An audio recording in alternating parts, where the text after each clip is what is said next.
Hello guys, today I'm going to talk to you about array operations. Basically, we're going to learn how to work with arrays in MATLAB, how to perform multiplications, divisions, and other type of operations. So let's start. So there's a lot of operations that we can perform in MATLAB. We can add matrices, so we can make a, let me get the pointer,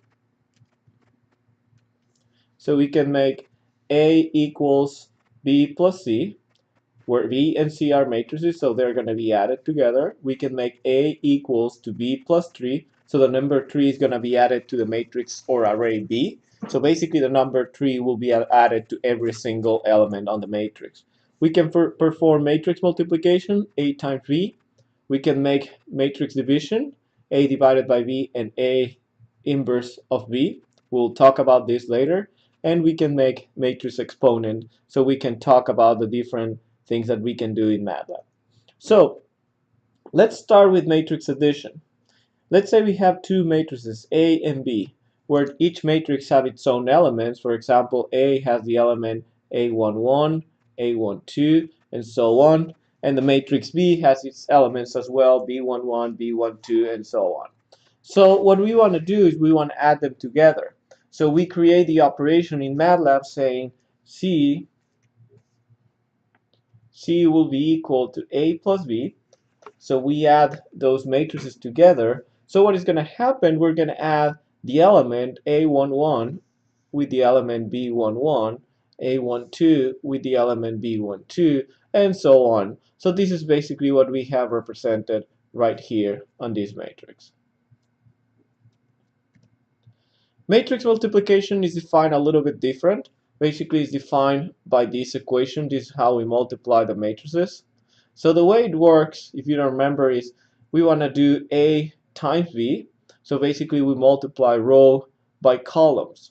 Okay. So what we do, we multiply the row of A, this row by this column, add the elements together, and that creates this element in here. So let me show you what I mean. So this element comes from saying, okay, so it's going to be 2, the element 2, times 1 plus 5 times minus 1 plus 5 times 1. So when we add them together, this is going to be equal to 2, and the element comes from there. So we multiply the row 1 by the column 1 and give us the element 1, 1.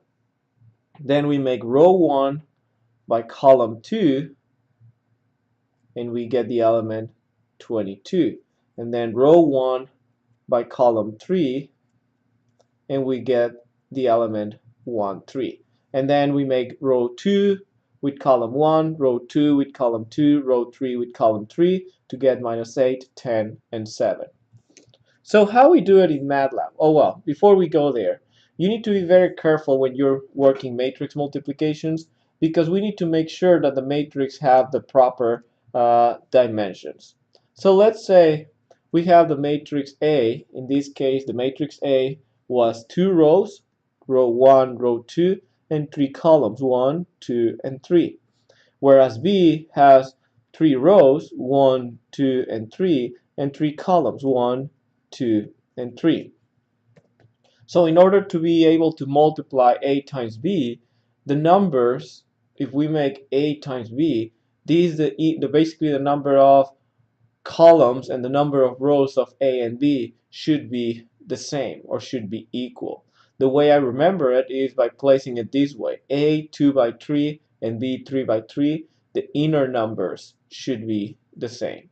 If that's the case, basically our matrix will be whatever is left. So it's going to be our result matrix will be a 2 and will be a 3.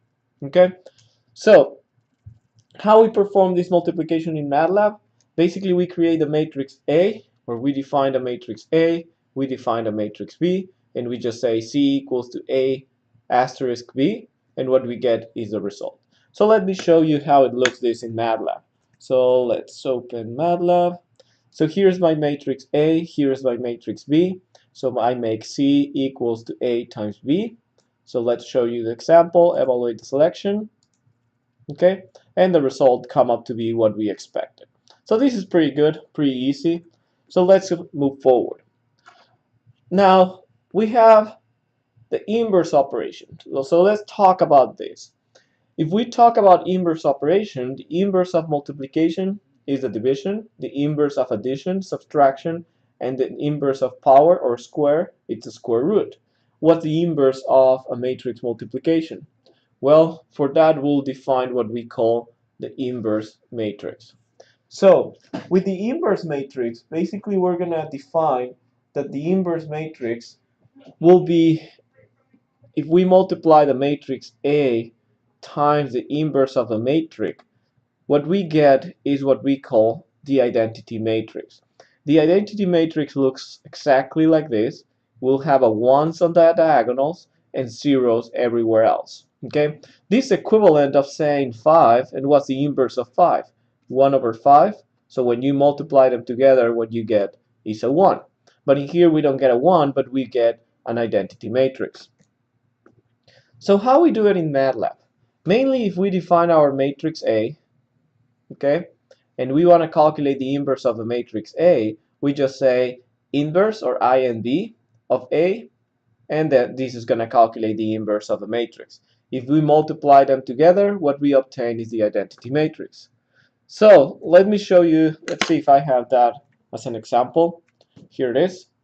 And let me add an extra line of code.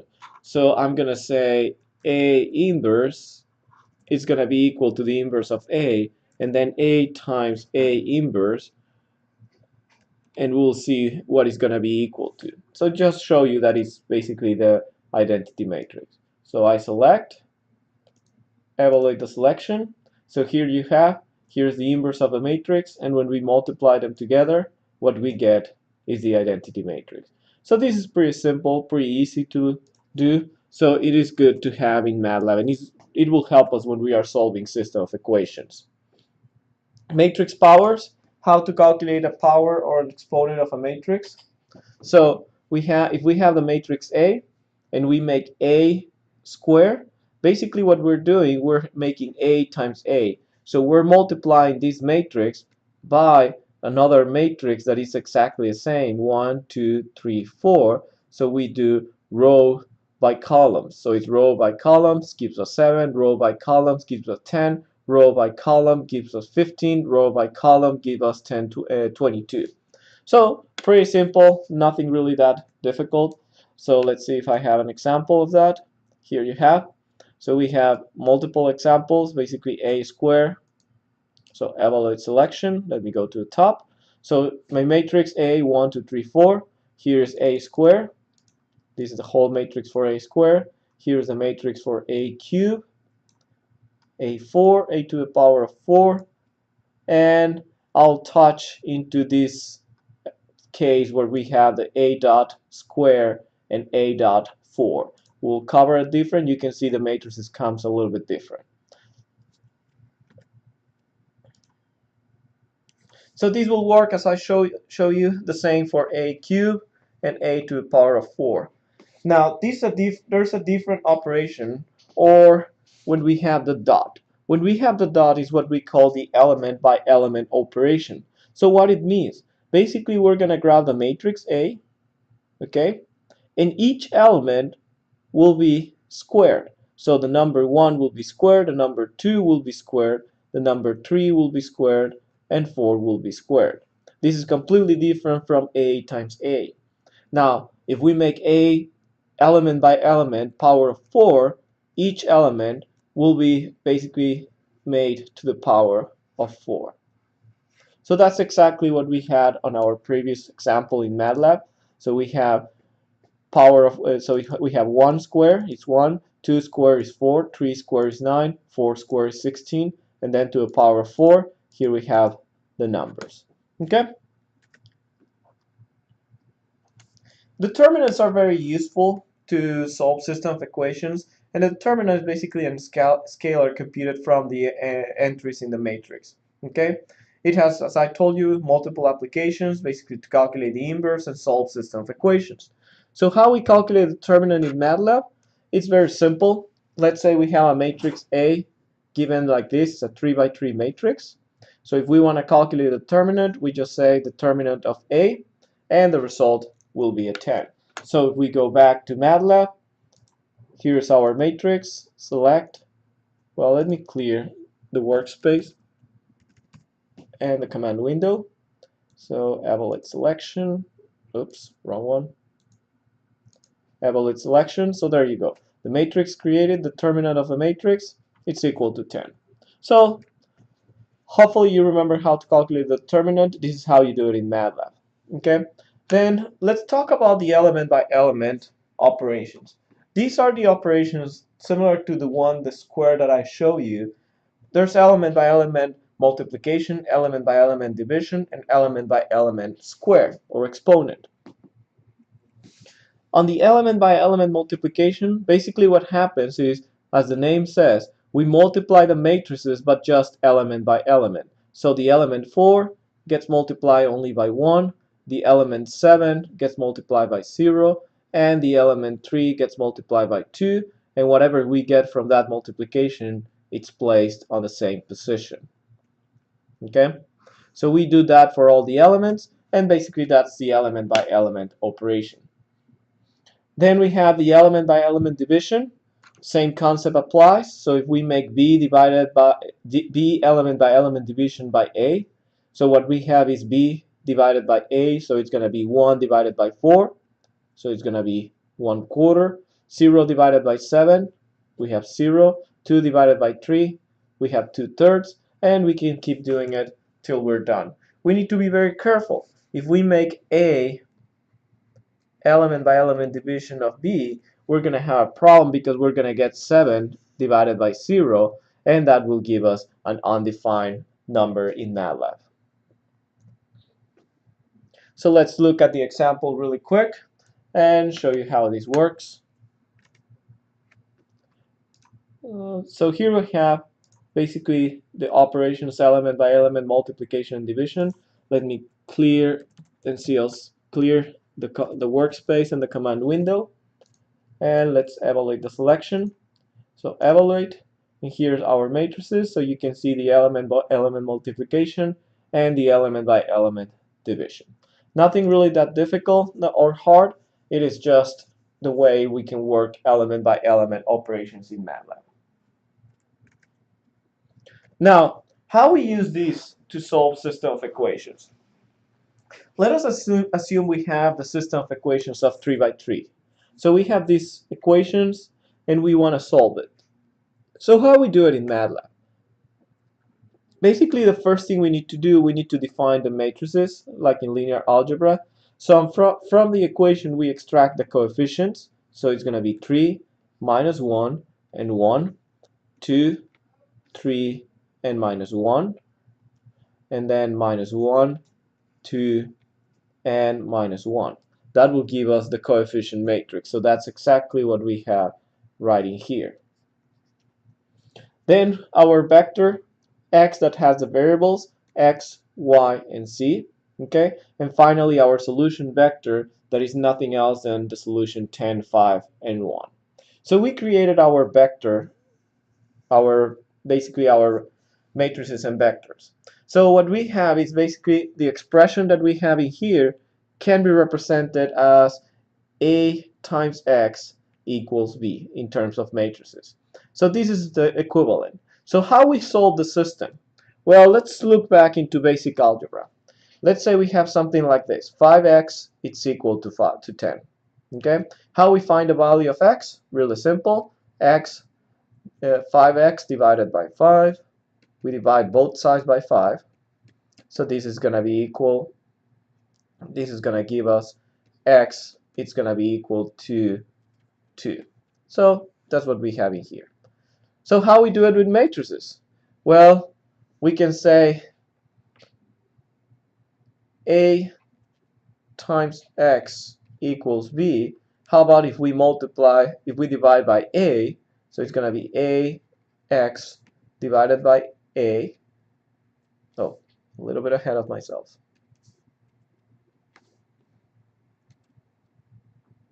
Divided by A equals b divided by a. That may be the case. However, 1 over a, it is an undefined operation. This operation doesn't exist. So how we do it?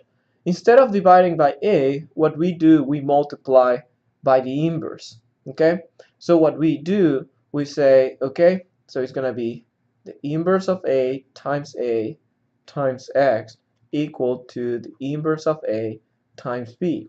So the inverse multiplied by the inverse give us the identity matrix times x, and this is equal to the inverse of b.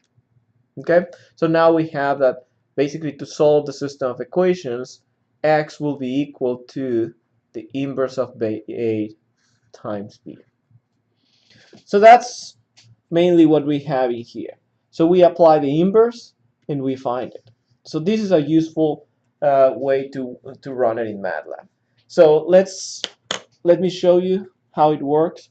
So here's my matrix A, here's my matrix B. So if I say x equals to the inverse of A times B, so let me clear again here. So if I select and evaluate this selection,